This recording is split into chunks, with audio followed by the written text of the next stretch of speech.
Hello, my name is Anisha. Today I am discussing about the topic gravitation. So talking about gravitation, we know that when we throw an object vertically upward, it will fall down. Okay. We also know that the planet revolving around the sun in an elliptical orbit. Also we know that the moon revolving around the earth. All these kinds of things happen. Why or how? For all these concepts, physics give the answer of gravitation. About gravitation, many scientists worked on gravitation and give postulates. That is Kepler law of planetary motion. That is Kepler's laws. That is his three laws. His main three laws are the laws of orbit, the laws of areas, and the laws of period. Okay, the laws of orbit. The first law is the laws of orbit.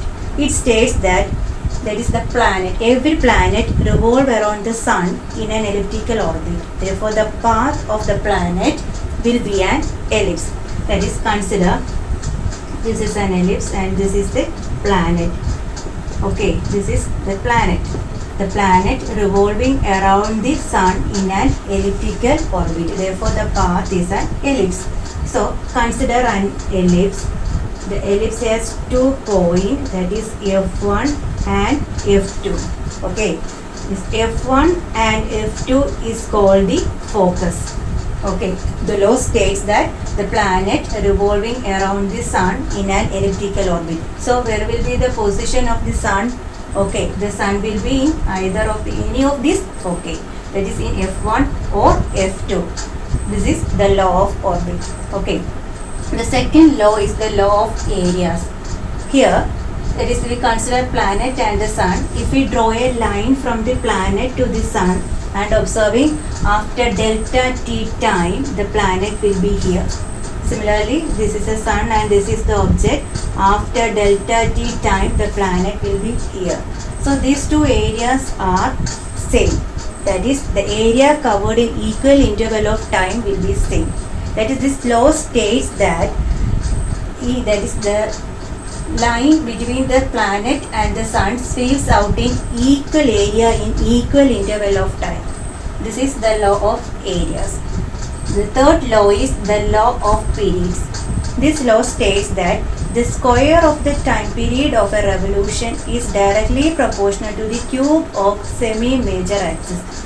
That is, the square of the time period of the revolution is directly proportional to the cube of semi-major axis. Cube of semi-major axis. And what is semi-major axis? Okay, that is, for that, consider an ellipse. And this is the major axis. And this is the minor axis. Okay, so the time period, the square of the time period is directly proportional to the cube of semi-major axis. Then also one point, that is, consider this is an ellipse. If sun is here and we consider a point near, the point near the sun is called perihelion. And the point farther away from the sun is called aphelion. It is aphelion.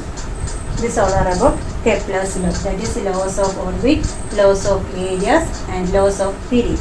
Okay, after Kepler, Aristotle, Galileo, so many scientists work on gravitation. And finally, Sir Isaac Newton formulated a law, and this law is known as the law of gravitation.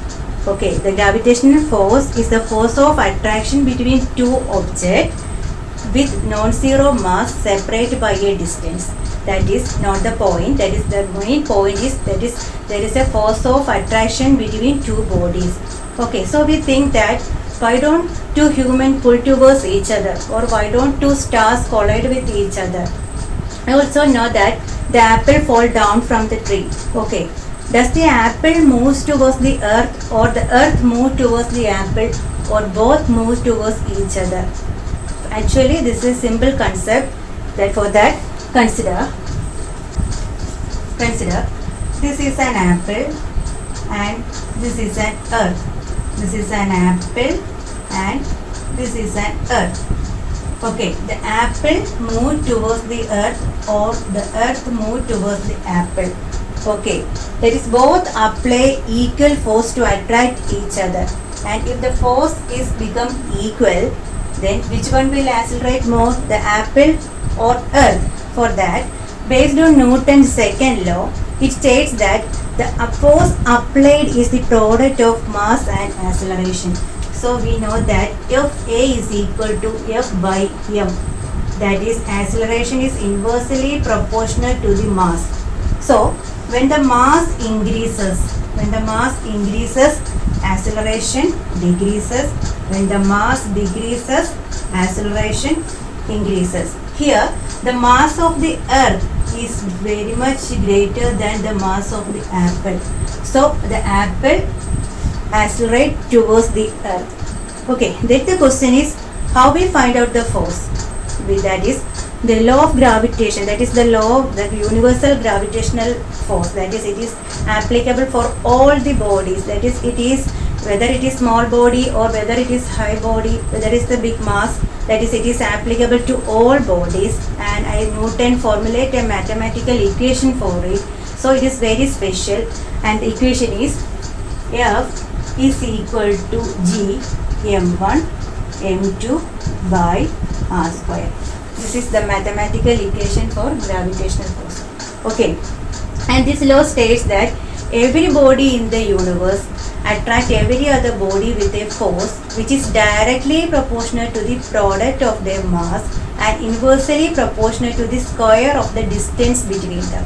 That is, the force is directly proportional to the product of the mass, and the forces, it is also inversely proportional to the distance between them, square of the distance between them. So we can write the equation F is inversely proportional to m1 m2 by r square. Okay, so we can remove the proportionality by a constant, that is F is equal to G m1 m2 by r square. Okay, the G is called the gravitational, universal gravitational constant. Gravitational constant.